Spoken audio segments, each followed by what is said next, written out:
Hello everybody, welcome to KSR Tani Education. I hope you all are doing well.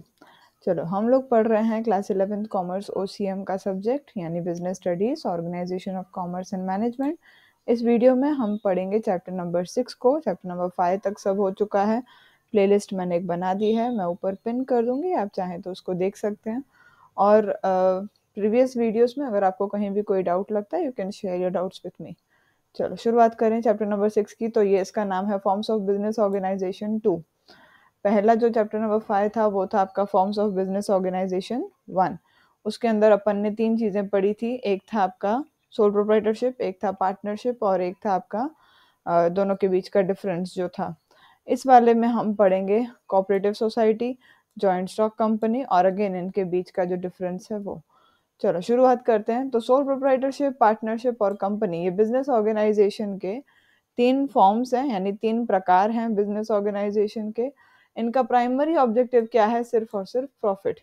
ये सारे तीनों forms जो हैं ये कस्टमर्स को एक्सप्लॉइट भी कर सकते हैं, मतलब कस्टमर्स का फ़ायदा भी उठा सकते हैं प्रॉफिट को अर्न करने के लिए। एग्जाम्पल है कैसे वो उनका फ़ायदा उठाते हैं। उनको लो क्वालिटी गुड्स दे करके, हाई प्राइस चार्ज करके, गुड्स की ब्लैक मार्केटिंग करके या कोई भी गलत काम करके वो कस्टमर्स को एक्सप्लॉइट करते हैं। और इसीलिए कोऑपरेटिव सोसाइटी जो है वो एक फॉर्म में आया हमारे यहाँ पर। ये बाकी सबसे अलग है। क्यों? क्योंकि इसके कुछ स्पेशल कैरेक्टरिस्टिक्स हैं। जैसे ये शुरू होता है तो यहाँ पर लिखा आता है नो प्रोग्रेस विदाउट कोऑपरेशन। एक दूसरे के साथ सहयोग के बिना आप कोई प्रोग्रेस नहीं कर सकते हैं।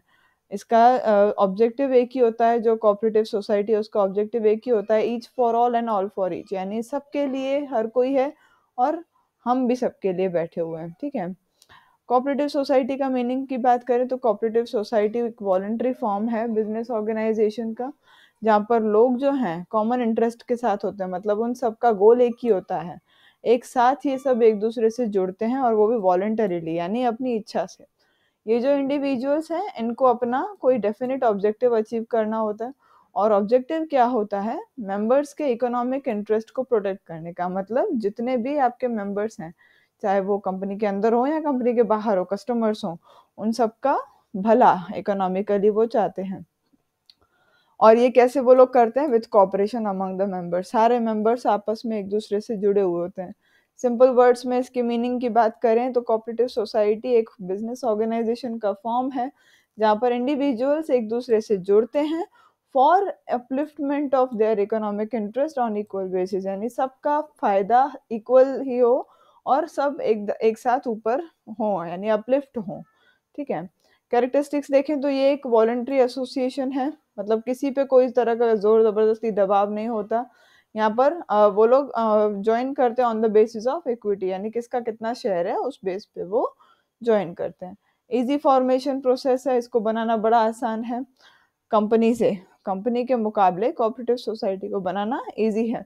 मिनिमम यहाँ पर 10 पर्सन चाहिए होते हैं जो एक दूसरे को मतलब साथ आए, और फिर आप रजिस्ट्रार के पास जाकर के इसको रजिस्टर करवा सकते हैं। इसका एक्ट का नाम है कोऑपरेटिव सोसाइटी एक्ट। जैसे पार्टनरशिप एक्ट का था पार्टनरशिप फॉर्म्स के लिए। अच्छा, आपको अगर याद हो तो आप कमेंट में लिख सकते हैं कि पार्टनरशिप एक्ट आया कब था। ठीक है, अगर आपको याद है तो। चलो रजिस्ट्रेशन के साथ जैसे ये रजिस्ट्रेशन हो जाता है तो इसकी एक सेपरेट लीगल आइडेंटिटी हो जाती है। सेपरेट लीगल आइडेंटिटी मतलब क्या? ये फिर अलग हो जाती है, सबसे अलग हो जाती है। ये जब हम बोलते हैं ना ये पॉइंट, तो कई सारे लोग कंफ्यूज हो जाते हैं। इसमें कंफ्यूज होने वाली कोई बात नहीं है। सिंपल इसका मीनिंग इतना ही है कि आप जब बिजनेस करेंगे तो बिजनेस आप अपने नाम से नहीं करेंगे, आप अपनी कंपनी के नाम से करेंगे। किसी के नाम पे चेक लिखेंगे तो कंपनी के नाम का चेक जाएगा। कोई इंसान आपके पास पेमेंट भेजेगा तो कंपनी के नाम का चेक भेजेगा, इसीलिए वो सेपरेट हो जाती है। कंपनी अलग है, उसके ओनर्स अलग हैं, बस इतना बात अपने को याद रखना है। चलो फिर आती है बात इक्वालिटी ऑफ मेंबर्स की। यहाँ पर हर मेंबर के पास इक्वल राइट, इक्वल अपॉर्चुनिटी होती है। कोई भी किसी के बीच में भी भेदभाव नहीं होता। कैपिटल इन्वेस्टमेंट किसने कितना भी किया हो, मैंने 10 लाख किया हो, सामने वाले ने भले 1 लाख किया हो, फिर भी हम दोनों के शेयर्स इक्वल हैं, इक्वल राइट्स हैं, इक्वल अपॉर्चुनिटीज हैं, इक्वल मौका सबको मिलता है। और ना ही किसी और रीजन की वजह से भेदभाव होता है कि ये इंसान इस पर्टिकुलर जात पात का है, किसी भी बेसिस पे, इन शॉर्ट किसी के साथ भी डिस्टिंक्शन नहीं किया जाता, भेदभाव नहीं किया जाता। सेपरेट आइडेंटिटी, जैसे ही रजिस्ट्रेशन हो जाएगा कोऑपरेटिव सोसाइटी एक अलग लीगल सेपरेट आइडेंटिटी बन जाएगी, मेंबर्स से अलग हो जाएगी वो। मेंबर्स का आना या मेंबर्स का जाना इस कंपनी को इस कोऑपरेटिव सोसाइटी को फर्क नहीं पड़ेगा उससे। डेमोक्रेटिक मैनेजमेंट की बात करें, कोऑपरेटिव सोसाइटी जो है सारे रिप्रेजेंटेटिव्स मिल करके चलाते हैं, और ये रिप्रेजेंटेटिव्स को कौन चुनता है, उसके मेंबर्स चुनते हैं। सपोज कर लीजिए एक कोऑपरेटिव सोसाइटी है जिसमें 100 मेंबर्स हैं। अब सही सही तो नहीं रहेगा ना कि 100 के 100 लोग मिल करके सोसाइटी को चला रहे हैं। बेटर वो 100 लोग वोट करेंगे, वोट करने के बाद वो कोई भी 10 लोगों को चुन लेंगे, और वो 10 लोग जो हैं पूरी कोऑपरेटिव सोसाइटी को रन करेंगे। वोटिंग राइट जो है यहाँ पर शेयर होता है, जिसके जितने ज्यादा शेयर उतने ज्यादा उसका वोटिंग राइट होता है कंपनी में। लेकिन कोऑपरेटिव सोसाइटी में वोटिंग राइट जो है पर मेंबर होता है, यानी जितने मेंबर होंगे, मान लीजिए 100 मेंबर्स हैं तो 100 वोट्स आपके डाले जाएंगे। यहाँ पर ज्यादा इम्पोर्टेंस कैपिटल को नहीं दिया जाता, पर उस इंसान को दिया जाता है। ठीक है, कोई भी मेंबर जो है वो इलेक्शन में भाग ले सकता है, एग्जीक्यूटिव कमिटी में मैनेजमेंट में पार्ट ले सकता है। मैनेजमेंट जो है वो रियली डेमोक्रेटिक होती है as compare to a company. Company में जितने ज्यादा किसी इंसान के पास शेयर होते हैं उतना वो इंसान का वोट पक्का हो जाता है, लेकिन आपकी कोऑपरेटिव सोसाइटी में ऐसा नहीं होता। अच्छा, यहाँ पर एक वर्ड यूज हुआ है डेमोक्रेटिक। आपको पता है इंडिया भी डेमोक्रेटिक कंट्री है। डेमोक्रेटिक का मीनिंग यहाँ पर क्यों यूज हुआ है, आप इंडिया की बात कर लीजिए। जब इंडिया में इलेक्शंस होते हैं, वोट हम लोग सब डालते हैं, तो ऐसा तो नहीं होता ना कि सरकार ये देखे कि ये इंसान गरीब है तो इसका वोट हम कंसिडर नहीं करेंगे, ये इंसान अमीर है तो इसके हम एक के बजाय 10 वोट कंसिडर, ऐसा नहीं होता ना। पर पर्सन वोट को गिना जाता है। तो यहाँ पर भी कोऑपरेटिव सोसाइटी में वही है, और इसीलिए इसको बोलते हैं कि ये ट्रेनिंग स्कूल है आपकी डेमोक्रेसी का। ठीक है, इसको समझना बड़ा इजी भी है बट जरूरी भी है। 6th नंबर पॉइंट की बात करें तो मेन मोटिव ऑफ सर्विस, इनका मेन मोटिव प्रॉफिट नहीं होता है, मेंबर्स को सर्व करना होता है। प्रॉफिट इनका सेकेंडरी ऑब्जेक्टिव है, यानी प्राइमरी क्या है, सर्विस, सेकेंडरी क्या है, प्रॉफिट। इकोनॉमिक अपलिफ्टमेंट ये लोग चाहते हैं मेंबर्स का, कि सब के सब जो हैं धीरे धीरे इकोनॉमिकली अपलिफ्ट हों, ऊपर उठें। कोऑपरेटिव सोसाइटी जो है वो सभी मेंबर्स का लिविंग स्टैंडर्ड और अच्छा बनाना चाहती है, और उनको सेल्फ रिलायंट बनाना चाहती है, अपने ऊपर निर्भर बनाना चाहती है। एग्जाम्पल है कि कंज्यूमर्स कोऑपरेटिव सोसाइटी का एम क्या होगा कि वो अपने कंज्यूमर्स को प्रॉपर क्वालिटी के गुड्स फेयर प्राइस पे दे। ऐसी कोऑपरेटिव सोसाइटीज आपको रियल लाइफ में बहुत सारी मिल जाएंगी। फिर आता है फेयर डिस्ट्रीब्यूशन ऑफ प्रॉफिट। यहाँ पर इनका हम अभी पढ़ा कि इनका मोटो सर्विस है, लेकिन फिर भी अगर मान लीजिए इनकम बढ़ती है तो प्रॉफिट जो है वो लॉ के हिसाब से इन लोगों में डिस्ट्रीब्यूट किया जाता है। जो प्रॉफिट एक्स्ट्रा होगा, रेसिडुअल प्रॉफिट अगर हो गया, मतलब ज्यादा प्रॉफिट है, तो उसको आप मेंबर्स के वेलफेयर में यूज कर सकते हैं, जिसको जरूरत है उसके लिए आप यूज कर सकते हैं। फिर आता है लो price of share. Cooperative society में शेयर खरीदने के लिए आपको इतना ज्यादा पैसा नहीं देना पड़ता, लो इनकम वाला इंसान भी यहाँ पर शेयर खरीद सकता है, मेंबर बन सकता है। क्यों? क्योंकि यहाँ पर शेयर का प्राइस कम होता है। कभी कभी इंस्टॉलमेंट फैसिलिटी भी ये लोग प्रोवाइड करते हैं कि आप एक साथ अगर पूरा अमाउंट ना पे कर पाए तो इंस्टॉलमेंट्स में अमाउंट पे कर सकते हैं। वोटिंग राइट जो है यहाँ पर मेंबर होता है, जैसा हमने अभी पढ़ा। एक इंसान का सिंगल वोट, कितने उसके पास शेयर्स हैं that is not considered, but one person one vote. ठीक है, रिप्रेजेंटेटिव्स इसी प्रिंसिपल पे इलेक्ट होते हैं, वन मेंबर वन वोट। और कॉन्फ्रेंस और ट्रेनिंग क्लासेस जो हैं ये की जाती है, वहाँ पर ऑर्गेनाइज की जाती है उन लोगों के बीच में इक्वालिटी और ब्रदरहुड को लाने के लिए, और मेंबर्स के बीच में नॉलेज ऐड करने के लिए। Separate institution from politics and reason. ये जो इंस्टीट्यूशन है कोऑपरेटिव सोसाइटी, ये हर रिलीजन, कास्ट और सेक्स के लिए ओपन है, ओपन फॉर ऑल है। कोऑपरेटिव सोसाइटी के ऊपर किसी भी पॉलिटिकल या रिलीजन का कोई भी दबाव, प्रेशर कुछ भी नहीं हो सकता है, और इसीलिए ये पॉलिटिक्स और रिलीजन से एकदम अलग बताई जाती है। अनरिस्ट्रिक्टेड नंबर ऑफ मेंबर्स, हमने बताया था मिनिमम 10 मेंबर्स चाहिए, बट मैक्सिमम कितने भी हो सकते हैं, उस पर कोई रेस्ट्रिक्शन नहीं है। एडवांटेजेस की बात करें तो इजी फॉर्मेशन प्रोसेस है, इसको बनाना बड़ा आसान है, कोई भी लेंदी फॉर्मेलिटी नहीं करनी पड़ती। लॉ इतना ज़्यादा आपको तंग नहीं करेगा। इसको बनाने के लिए कम से कम सिर्फ 10% हमको 10% चाहिए और आप इसको रजिस्ट्रार ऑफ कोऑपरेटिव सोसाइटी पे रजिस्टर करवा सकते हैं। परपेचुअल एक्सिस्टेंस, जैसे ही कोऑपरेटिव सोसाइटी रजिस्टर हो जाएगी, ये इसका एक सेपरेट लीगल एग्जिस्टेंस बन जाएगा, जो हम पहले अभी समझ चुके हैं। किसी भी इंसान की डेथ हो जाए, इंसॉल्वेंसी हो जाए या वो इंसान छोड़ के चला जाए, इससे उस सोसाइटी के एग्जिस्टेंस को कोई फर्क नहीं पड़ता और इसीलिए सोसाइटी की बड़ी लंबी जिंदगी होती है। ओपन मेंबरशिप, हर किसी के लिए ये मेंबरशिप ओपन है, बट ओनली कंडीशन इज कि आपका कॉमन इंटरेस्ट होना चाहिए। जो वहाँ के मेंबर्स चाहते हैं वही आप चाहने चाहिए। Religion, caste, sex, economic condition, ये सब आपके लिए रोड़ा नहीं बनेंगे, ऑब्स्टेकल नहीं बनेंगे मेंबरशिप बनने में। Limited liability of the members, members की लायबिलिटी भी लिमिटेड है, और कितनी लिमिटेड है? जितने के उन्होंने शेयर्स खरीदे। ये भी एक बहुत बड़ा एडवांटेज है। गवर्नमेंट असिस्टेंस, उल्टा गवर्नमेंट इनके काम में टांग नहीं अड़ाती है, गवर्नमेंट इनको हेल्प करती है, फाइनेंशियली इनको हेल्प करती है। मेंबर ओरिएंटेड और सर्विस ओरिएंटेड एक्टिविटीज इनको दे करवाती है। ये जो असिस्टेंस है, गवर्नमेंट इनको लोन, ग्रांट और सब्सिडी के फॉर्म में देती है।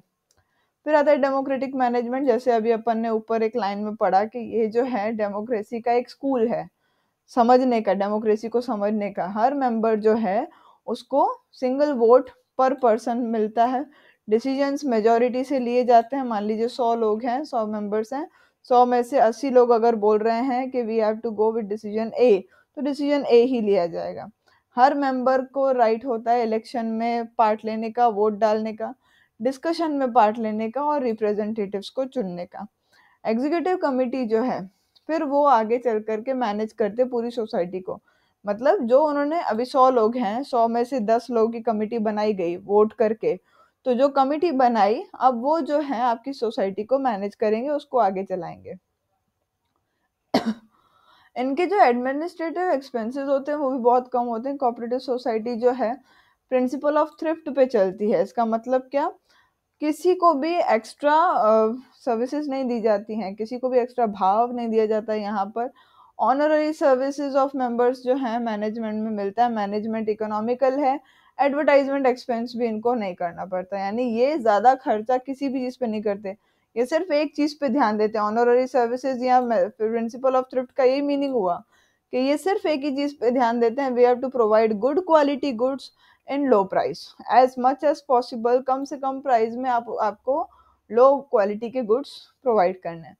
स्पेशल क्लास ऑफ कस्टमर्स, इनके जो कस्टमर्स हैं यही मेंबर्स होते हैं नॉर्मली, मेंबर्स जो हैं, और उनको जो है गुड्स उन्हीं को बेचे जाते हैं, उन्हीं मेंबर्स को, और ज़्यादातर ही दूसरों को भी बेचा जाएगा तो वही वाले गुड्स बेचे जाएंगे। Strong competitors against trading institutions, कभी कभी ट्रेडिंग इंस्टीट्यूशंस जो हैं ये ज़्यादा प्रॉफिट करने के चक्कर में कई गलत काम कर देते हैं। एग्जाम्पल है अडल्ट्रेशन, यानी कॉपी करना, चीट करना, ब्लैक मार्केटिंग करना। तो ऐसे में कोऑपरेटिव सोसाइटी उनके सामने एक स्ट्रॉन्ग कॉम्पिटिटर बन करके खड़ी हो जाती है। क्यों? क्योंकि कोऑपरेटिव सोसाइटी में इकोनॉमिक अपलिफ्टमेंट होता है, सोशल और इकोनॉमिक जस्टिस होता है मेंबर्स के लिए, और साथ साथ में यहाँ पर कोई भी अनफेयर ट्रेड प्रैक्टिसेस नहीं होती हैं। मतलब प्रॉफिट अर्न करने के लिए ये कोई गलत काम नहीं करते जैसे बाकी की ट्रेड इंस्टीट्यूशंस करती हैं। 10th पॉइंट है welfare activities for the society. Cooperative society आपके सोसाइटी के लिए भी, भले के लिए कई सारी एक्टिविटीज करेगी। एग्जांपल है फ्री में मेडिकल डायग्नोसिस कैंप लगवाना, कम फीस में या फ्री में लगवाना, किसी किसी को फ्री में डिस्पेंसरी, स्कूल और गार्डन की सर्विसेज प्रोवाइड करना। ये अगेन वही वाला स्टेटमेंट रिपीटेड है कि ये एक ट्रेनिंग स्कूल है डेमोक्रेसी का। डेमोक्रेसी जो है यहाँ पर पहले से चलती आ रही है। इस सोसाइटी के मैनेजमेंट में सबसे पहली चीज अगर बेस पे कुछ है तो वो डेमोक्रेसी है। सिग्निफिकेंस, यानी ज्यादा ध्यान यहाँ पर लोगों को दिया जाता है, उनके पैसों को नहीं। डेमोक्रेसी यहाँ पर अभी भी जिंदा है, क्यों? क्योंकि मेंबर्स पे ध्यान दिया जाता है। कोऑपरेटिव सोसाइटी को इसीलिए training school for providing education of ideal principles of democratic management बोला जाता है। मतलब ये आपको डेमोक्रेसी है क्या एक्चुअल में ये बता देगी, सिखा देगी। फिर आती है बात economic upliftment and growth of members की। कोऑपरेटिव सोसाइटी ज़्यादा ध्यान देती है अपने मेंबर्स की ग्रोथ के ऊपर। एग्जाम्पल है जो कंज्यूमर कोऑपरेटिव सोसाइटी है, ये day to day consumable products जो हैं फेयर प्राइस पे प्रोवाइड करती है, कस्टमर्स का एक्सप्लॉयटेशन होने से रोकती है कि जहां उनको मिडिल मैन जैसे होते हैं, मान लीजिए होलसेलर फिर रिटेलर फिर कस्टमर, तो रिटेलर हमारा मिडिल मैन हुआ, वो ही नहीं होगा तो कस्टमर को कम प्राइस पे करना पड़ेगा ना, तो ये एक्सप्लॉयटेशन से कोऑपरेटिव सोसाइटी उनको बचाती है। सिमिलरली कोऑपरेटिव सोसाइटी जो प्रोड्यूसर्स की होती है तो वो कम प्राइस पे रॉ मटेरियल, इक्विपमेंट और टूल्स जो हैं वो प्रोवाइड करते हैं। स्मॉल प्रोड्यूसर्स भी आसानी से ये सब बना सकते हैं और उनका भी फिर बदले में इकोनॉमिक ग्रोथ होते रहता है। कोऑपरेटिव सोसाइटी ने बहुत सारी प्रोग्रेस अचीव कर ली है कुछ फील्ड्स में, एग्जांपल है शुगर, मिल्क, लेदर और रॉ कॉटन। ठीक है, चलो लिमिटेशंस की बात करें तो इसकी केवल 4 लिमिटेशंस हैं। पहला लिमिटेशन है कैपिटल का। आप यहाँ चाह कर के भी लार्ज अमाउंट ऑफ कैपिटल इकट्ठा नहीं कर सकते। क्यों? क्योंकि आपके शेयर का प्राइस जो है वो लो है, मेंबर्स पुअर क्लास के होते हैं और यहाँ पर वो ज़्यादा शेयर्स खरीदने में इंटरेस्टेड नहीं होते क्योंकि वोटिंग राइट पर मेंबर होगा। ठीक है, अगर मैंने 100 शेयर खरीद भी लिए तो भी मेरा तो एक ही वोट जाएगा ना, तो मैं तो यही सोचूंगी कि मैं 100 क्यों खरीदूं, मैं तो एक खरीद के बैठ जाऊंगी। फिर आता है lack of efficient management. Directors जो हैं, जो रिप्रेजेंटेटिव्स मतलब सिलेक्ट होते हैं, ये हो सकता है कि ये मैनेजमेंट में ध्यान ना दें और इनको क्योंकि कोई सर्विस मिलती नहीं है, इनको ऑनररी सर्विस मिलता है, मतलब इनके ऊपर इतना खर्चा नहीं किया जाता, तो हो सकता है कि मैनेजमेंट में इनएफिशिएंसी आए, ये लोग अपना इनके पास स्पेशलाइज्ड नॉलेज ना हो, बिजनेस एक्सपीरियंस या टाइम ना हो, मिसमैनेजमेंट हो सकती है ग्रुपिज्म या पर्सनल इंटरेस्ट के कारण। ग्रुपिज्म आप लोग जानते ही हैं क्या होता है, एक पर्टिकुलर ग्रुप अगर चाहेगा इन्हीं डायरेक्टर्स में से कि हम ये गलत काम करें तो वो कर भी डालेंगे। फिर आता है पॉलिटिकल इंटरफेरेंस। कई पॉलिटिकल पार्टीज ऐसी होती हैं जो डायरेक्टली या इनडायरेक्टली इन सोसाइटीज पे कंट्रोल पाने की कोशिश करती हैं। अगर मान लीजिए सोसाइटी इनके दबाव में आ जाती है तो बिजनेस की फ्रीडम चली जाएगी और इसीलिए डेमोक्रेटिक वैल्यू भी चली जाएगी। ठीक है, यानी कॉम्प्रोमाइज हो जाएगा एक तरह से। Non cooperation among the members. कभी कभी ऐसा होता है कि जहां पर एक दूसरे पे शक हो, विवाद हो, वाद विवाद हो, ग्रुपिज्म हो, सेल्फिशनेस हो, तो एक दूसरे के बीच में कोऑपरेशन नहीं होगा। इसीलिए कोऑपरेटिव सोसाइटी में भी भले सबका कॉमन इंटरेस्ट है फिर भी उनको कोऑपरेशन के फायदे नहीं मिल पाएंगे। ठीक है, चलो इस वीडियो में हम यहाँ तक रखेंगे, जॉइंट स्टॉक कंपनी वाला जो है वो नेक्स्ट वाले वीडियो में पढ़ेंगे। Thank you so much for patient hearing. Have a good day. नमस्ते।